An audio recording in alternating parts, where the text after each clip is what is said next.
اچھا، یہ ایک ہیں ہمارے جو چیف جسٹس ہیں قاضی فائز عیسیٰ، وہ کہہ رہے ہیں جی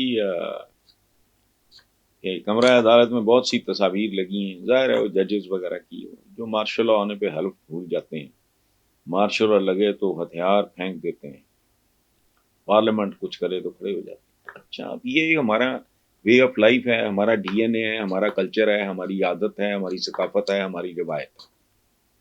اب یا تو کوئی بہت بڑا میجر آپریشن ہو اور اس میں فالو اپ ہو اور وہ یہ سارا کچھ برقرار رہے کم از کم 20 سال، تاکہ ایک نئی نسل ایک نئے ماحول میں پل کے جوان ہو۔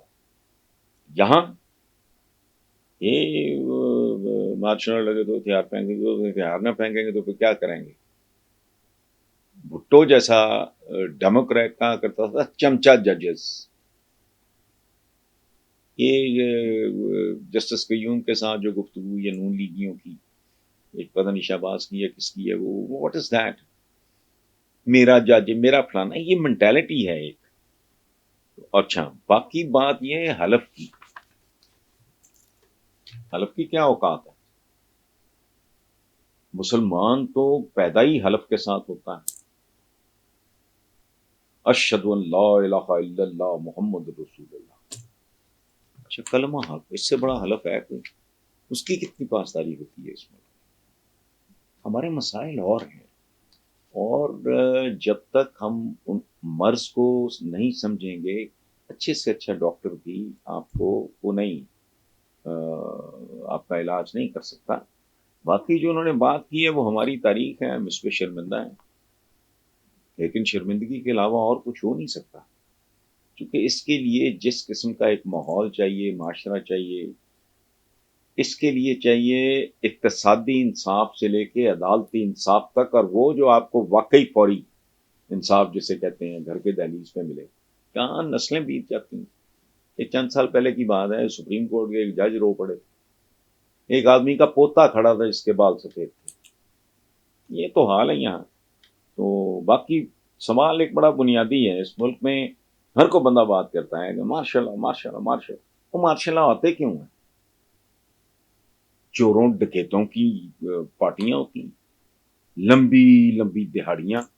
میں کہہ چکا ہوں، روف کلاس کا ایک کالم پڑھ لو، پاکستان میں بجلی مہنگی کیوں ہے، اس نے لوگوں کی زندگیاں برباد کر دی، 2 خاندان کھا گئے۔ یہ کیا ہے آئی پی پیز؟ روف کلاسرا نے پتہ نہیں کتنی قسطیں لکھی ہیں، اب تک چل رہا ہے، وہ پڑھ کے دیکھ لیں، ساری کہانی سمجھ آ جائے گی۔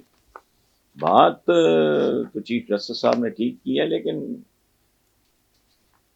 یہ اگر کوئی سوچے کہ نظریہ ضرورت ختم ہو جائے گا، جہاں 25 کروڑ ضرورت مند ہیں وہاں تو مجھے نہیں لگتا یہ کوئی اچیویبل ٹارگٹ ہوگا۔ السلام علیکم ویورز، آج چند منتخب بیانات پہ بات کرتے ہیں۔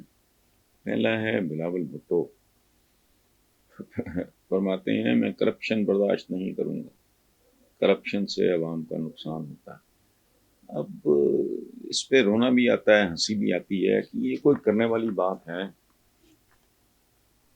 کسی جاہل آدمی سے بھی پوچھ لیں، یا لیڈر جب بات کرتا ہے تو اس میں کوئی سبسٹنس ہو، کوئی جان ہو، کوئی دم ہو، کوئی نیا پن ہو۔